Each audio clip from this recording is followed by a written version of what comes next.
Welcome to the Multifamily Zone, where business meets family. We explore what the entrepreneur life looks like from the family perspective. Now here are your hosts, Julia and Gino Barbaro.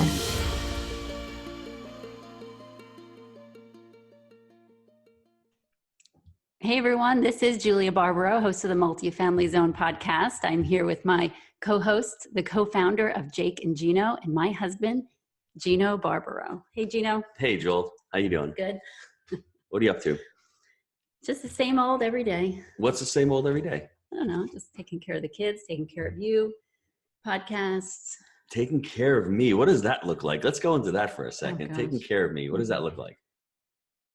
Hey Julia, can you do some filming for me today? Can you edit it and put this in before and after? That's what it looks like. That's great. It's all good. I love it. I do. Oh, well, you know what?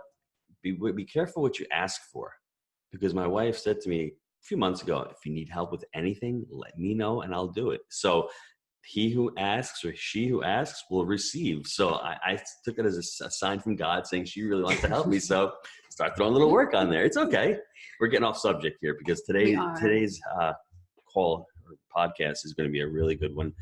We're just talking about families and specifically larger families, but I think this is really attributable to anyone trying to start a family.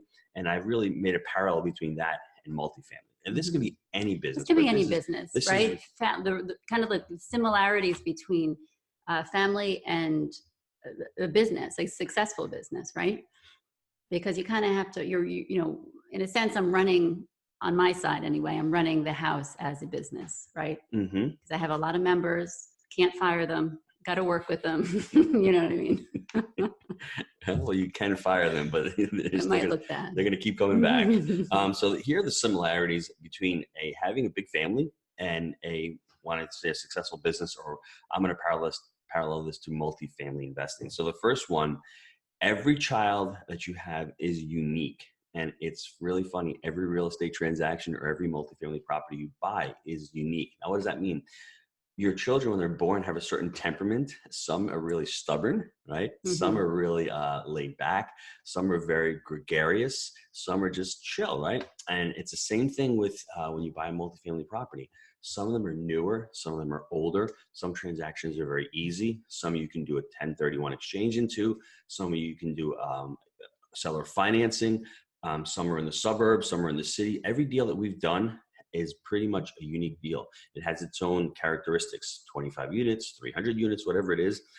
Embrace that uniqueness. And that's what's really great about life and about having kids, because they're all different. Yeah. You have to treat them different. You have to know that they're different. Also, I want to just add in that, you know, you're talking about transactions and all that. That's, you know, important, but also the people that you're working with, whether they're in your company directly, like their partners, or you know, they're brokers or whatever, you know, just dealing with people in general. You know, when we have children, right, we can't really choose their personality. We can't really choose their temperament. And so it's interesting that, you know, every time you have a child, it's like, wow, I have no idea who this is. I don't know anything about them, and they're going to live with us forever. You know, and it's kind of interesting that you can choose people that you're working with. But in a sense, it's also important that you learn how to work with people that you wouldn't normally work with, let's say, or you learn how to help them grow so that they will work well with you. You know, it's interesting, don't you think? Well, you're talking about culture. Mm-hmm. We're not going to jump into culture in this podcast, although we will do one eventually.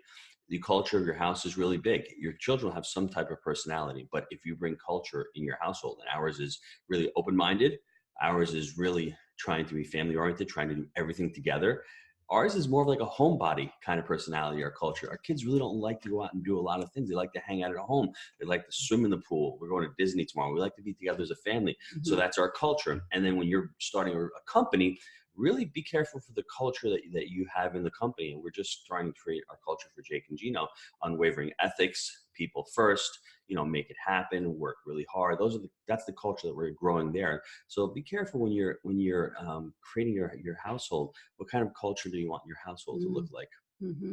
You know, the next one is really funny because people think you're crazy. And I started having one child, then I had another, then we had another, and I had a lot of family members start making fun of me, going, "Okay, you're done, right?" And I'm like, "Yeah, I think so." And you just keep having another. And it's the same thing with multifamily. You buy one, and you really, getting used to it, you buy another one, you start figuring it out, and you buy another one, and another one, another one. And some people are going to think you're crazy. How are you buying 1,000 units? It's really something that, you can't even fathom. Well, I mean, I wasn't born with having 6 children or born with having 1,000 units. You grow into that, right? And if you really like it and you enjoy it, we enjoy having a large family. Well, I think too, you also get over the fear, right? The fear of, in my situation, having that other child, what is that going to look like? I have no idea.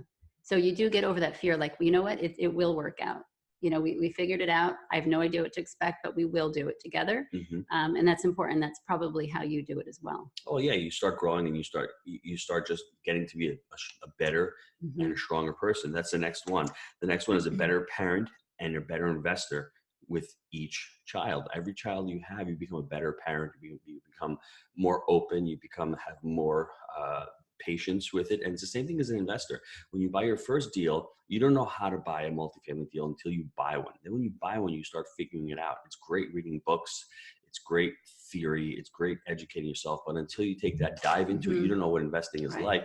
And it's sort of the same thing with parenting. You can read books, you can do all that stuff, but until you're under the fire and you have your first child, then you're going to figure out, well, they never gave me a manual on how to do this. And you figure it out. And well, you see what works, right? You see what works when we have, like you said earlier, like that everyone has a different temperament. And what works for one child does not work for the next.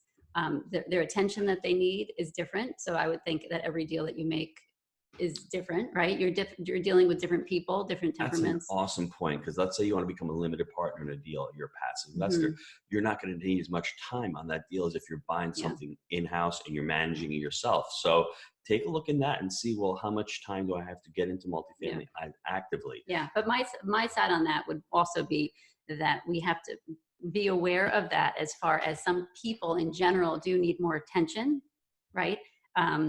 And so some people don't, and that's where it kind of gets tricky, because we have to be careful to give that person attention, and not to say, okay, you know what, they're fine if I, don't go out with them every week, or, whatever. They're okay with that. They understand. So then you neglect them in a sense, right? And you're not saying, you know what, I want to go out with you. I want to show them.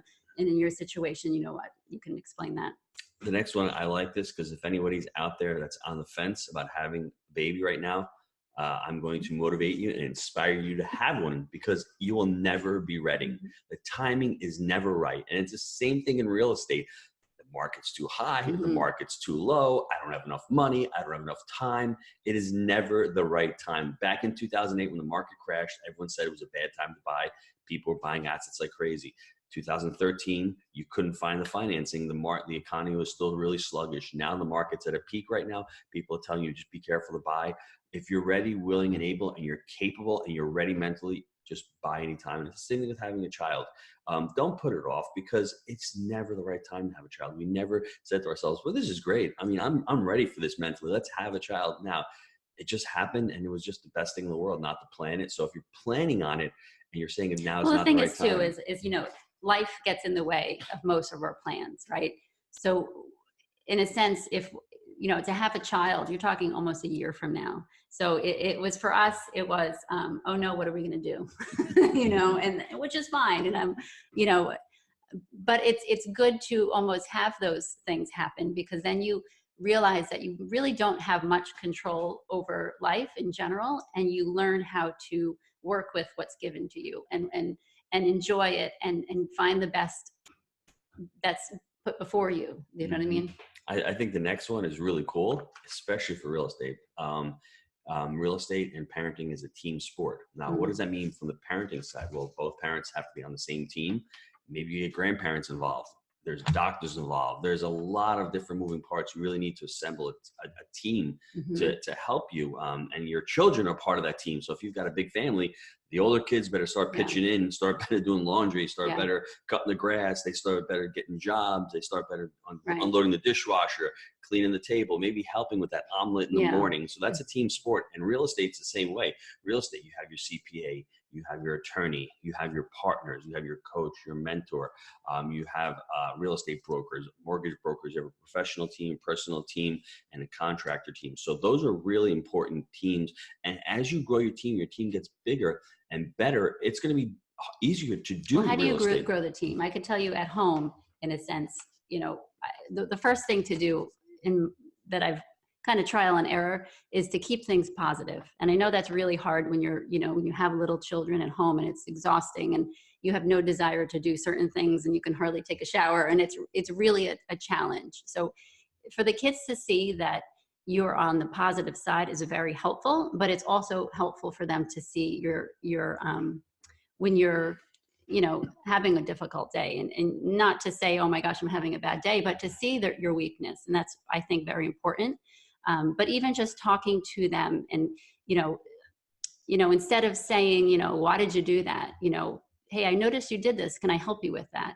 And so that's kind of building the team to work together, which is really important. The funny thing about that is, when the challenges come, and when the challenges come in the family, I see that I could see what my kids are capable of. And a perfect example when I thought of this was when I was pregnant with our sixth child. My husband was working. I really didn't have help coming in at all. And I relied on my daughter, who was 15 at the time. And I could tell you that she literally ran the house. She cooked, she cleaned up after the kids, she helped them with everything they needed. And I saw that she was capable of that. And I'm like, wow, I never would have noticed that. I never would have put her in that situation if I couldn't. I mean, I really literally slept for probably 3 months. So it's interesting when a challenge comes for the team to kind of work together and see that. And that was important for all of us to notice that we can work together when, difficult things happen. But there are team players in the household also. You can get somebody to clean the house. No, absolutely. Yes, you we can get did. somebody to but come, my point is when the kids are, You can get somebody to come clean the pool. You can get somebody to come and cut the grass. Maybe for a little while, you can get somebody to go do your laundry for you, mm-hmm. and the dry cleaning aspect of it. Now, if you can't afford it, that's one thing. But I mean, even us, we cut back on certain expenses years ago. We didn't do it. Maybe I look back now, maybe I should have done that a little bit more. But there are team members out there. Just mm-hmm. value your time. Sure. And if your wife is pregnant and she's really sick and can't do this stuff, if you don't have the kids to do that, maybe you have to step in also. But if you're super busy, mm-hmm. maybe you farm out those tasks right. to do that, yep, right? Definitely. The next one is big investment in time and capital. Don't kid yourselves. I mean, if you want to have a really successful family, you need to spend, I don't want to say quantity time, but at least quality time. You need to spend time with each child. You need to spend quality time with them. What do they want to do? Mm-hmm. I call it CC Dad Day, or I would go for a walk at nighttime with Sophia, and I'll go bike riding with them, but I'll spend time with each one of them, and it has to be quality time. And it has to be on a lot of things of what they want to do. And it's the same thing with the real estate aspect mm-hmm. of it. You need to spend time on your business. You need to have weekly calls with your property management team. If you're third party management, if you're managing it yourself, you need to have calls with your team members. Mm-hmm. So don't kid yourself. In anything in life that's worth having and worth hard work, you need to spend the time. Be diligent about it. As my wife likes to say, put it in the calendar. You have to schedule it, because if you don't, time goes by. And right. It's funny because I was talking to Jake the other day. He actually put in his calendar the other night that him and the wife and the kids went in the pool. Yeah. They spend time in the pool. They have jet skis. They get on jet skis. He marks it in the mm-hmm. thing, jet ski time. Or else what happens is you get tired at nighttime. You don't want to do anything. My wife likes to shut down around 8 o'clock. But if we have it in the calendar that we're going for a walk, she's going to do it because it's in the calendar. So just be careful. There's a lot of investment in time and capital. A lot of times you really just forget. The day goes on and it's like, oh, mm-hmm. we were supposed to go for a walk. Mm-hmm. Yep. I think the next one is to continue to invest in time and capital. You need to continue to invest money into real estate. Your buildings get older, mm-hmm. they get depreciated. You need to spend time to upkeep them, whether it's landscaping or there's doing all the deferred maintenance. And it's the same thing with children. As they get older, they need the braces. This is the braces week for us. This is the doctor week and the dentist week for us. My credit card got slammed this week, but that is what it is. I chose to have a large family. I take that responsibility, right? And it's one of those things where I'd rather fix it now than fix it later. So you have to continue to invest. I don't want to say the capital, but you have to put money into your family. Our food bill every week, I mean, people will be shocked to see how much we eat. I mean, I think I'm feeding like an army here, right? Much. The capital. But on the flip side, what I've done with my life is I have relatively no debt. I have a mortgage. So whatever money I'm making, I'm able to reinvest it in, and we're able to live within our means. Yeah. And that's the same thing with real estate. You want to be able to buy it right, and you want to be able to, cash flow that asset right. So when the times come tough and you do get a hit on your credit card and you do have that gutter falling or that, that pipe leaking, you can actually get the money that's on the side and reinvest it into it and not over leverage yourself. Right. It's important too to include the kids in that, not, just to let them know, say, hey, do you want to look at this? This is something we need in the house. You kind of get them involved in a sense. So it's not like, the air conditioning is wonderful. Yeah. Okay. Now we got to get it fixed. You want to see what the guy's doing outside. You want to see the bill. Kind of just get them involved in what is put into it. Mm-hmm. I love that. The next one is constant learning to become better.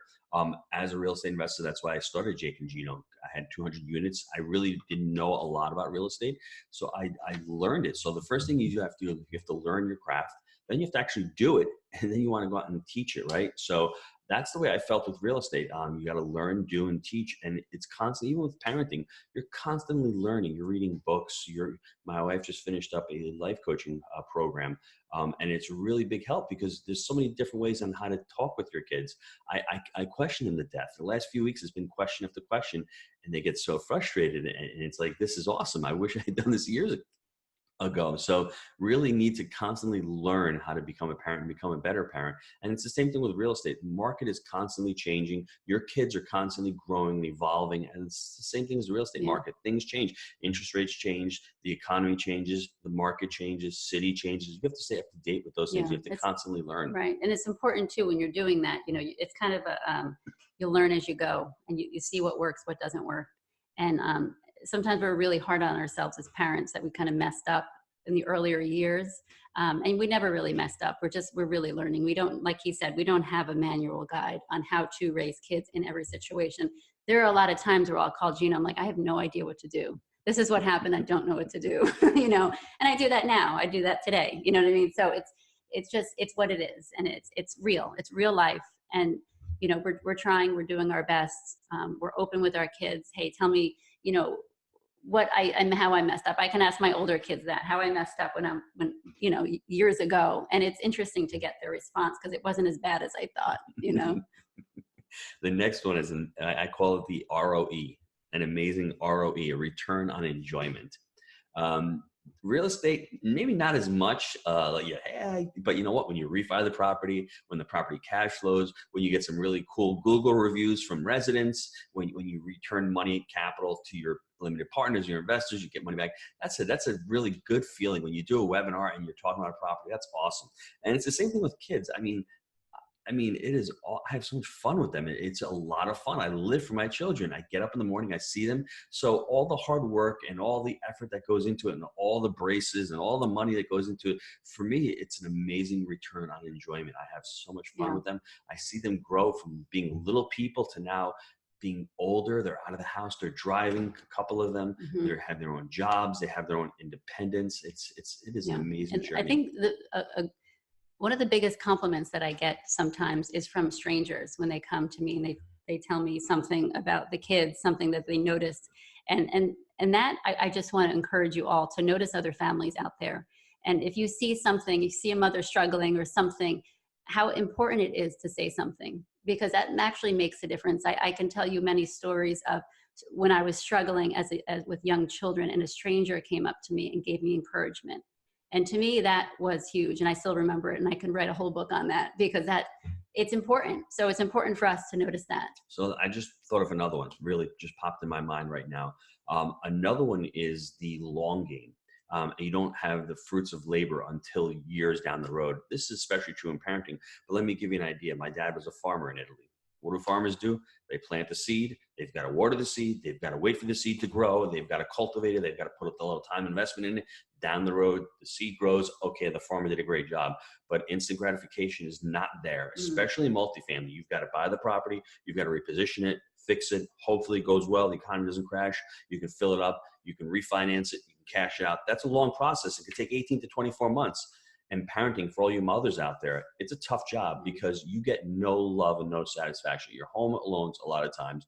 It takes years before someone will come up to you and say, hey, your kids are great. The proof is in the pudding.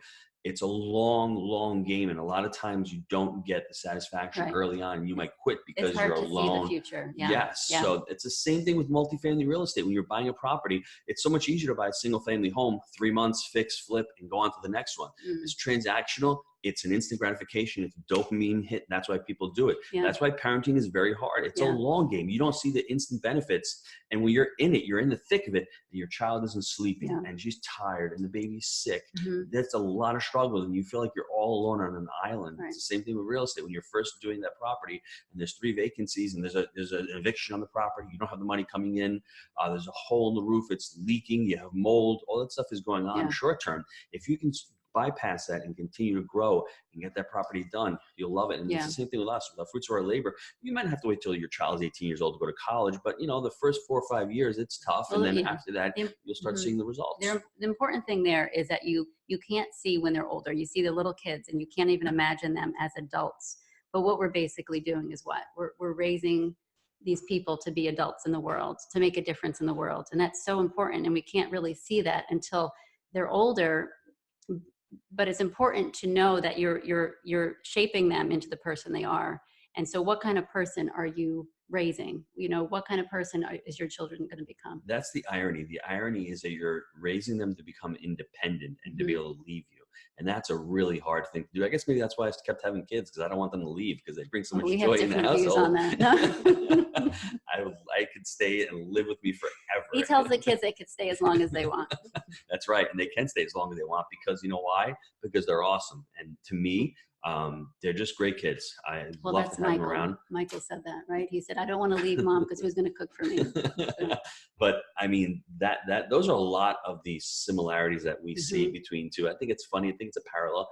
Having a family, like my wife said, is really like running a business. I mean, and you want to run it, you want to enjoy it while you're running it. And as you grow as a person, your business is going to grow with you. And if you don't grow and you start withering and die, your family's going to go through the same effect. It's not going to be able to grow, and it's not going to be able to prosper. Now, I just have a couple here differences of having a big family and real estate. So one of the big differences is real estate's supposed to put money in your pocket, right? Your family's not going to do that until they get to be old enough and they can start doing work for you. It takes a long time. I've got my 13-year-old washing my car. She charged me $30 to wash the car. And when she found out that the detail guy charged me $150, she was up in arms. I said, Sophs, we made the deal. You said $30. So right there, I saved $120. I slipped her 20 when you weren't looking. Well, so that's still 50. I'm still $100 ahead, right? My son is doing some work for Jake and Gino. He's calling up investors. He's doing some really cool stuff for that. And my daughter is editing videos. So now it's turning. I'm still paying them, but I'm saving a few bucks. But I mean, seriously, it's real estate does put money in your pocket, and the family, it costs a lot of money. It's capital intensive to have a big family. So just plan for that. Any other differences you see? No, I think we covered a lot. I'm sure that we could talk about it for another hour, but another podcast, right? So, and that's the thing. So when you start with planning a family, Mike Tyson always said, everyone has a plan until they get punched in the face. And that's what happens. You have a plan of having a family, and you don't know what happens until you have that first child, and everything changes.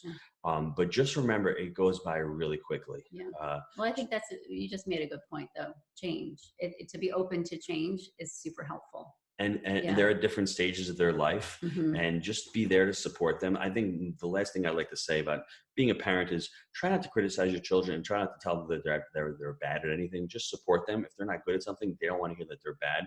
You are their role model. You're really one of their peers. As they're growing up, they'll listen to you. You want them to come to you with any problems. So don't be confrontational. Don't be angry with them. Just try to encourage them wherever they do. So any final thoughts before you sign off? This was really great. I really enjoyed this one. Because actually we're talking about real estate in a kind of way that my wife can understand. Half of it was confusing to me, to be honest.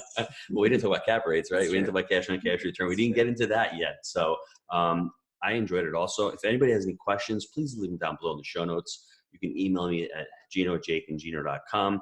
We had a great time. And like I said, if you're thinking about having a child and it's not the right time, just remember, it's never the right time. It's always the right time. Always the right time. It's not never the right time. It's always the right time. That's right. To me, you know what?